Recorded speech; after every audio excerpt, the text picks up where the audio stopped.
গ্রেপ্তার তৃণমূলের পঞ্চায়েত সমিতির কর্মাধ্যক্ষ দীপক রায় আদালতে পাঠালো পুলিশ।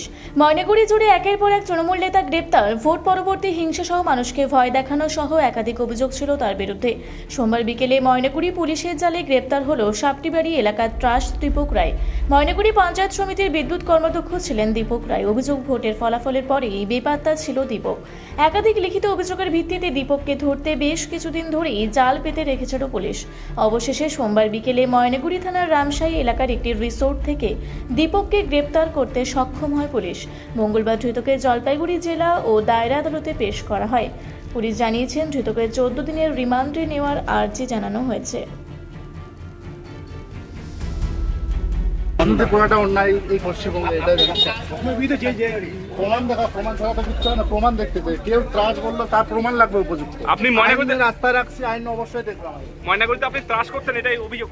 দেখা প্রমাণ, ছবি দেখা, একটা টিপ দেখা আমার ত্রাস। জলপাইগুড়ি থেকে কনক অধিকারীর রিপোর্ট, রূপসী বাংলা মিডিয়া। পুরুলিয়ায় পাত্রপাত্রী যোগাযোগের একমাত্র বিশ্বস্ত প্রতিষ্ঠান বিবাহ পরিচয়। আপনার মনের মতো জীবনসঙ্গী খুঁজতে পাশে রয়েছে বিবাহ পরিচয়। তাই আর দেরি না করে আজই যোগাযোগ করুন বিবাহ পরিচয়। Municipality commercial complex, 2nd floor, Chaibasa road, opposite PWD office, Purulia. Mobile নম্বর 9232440272।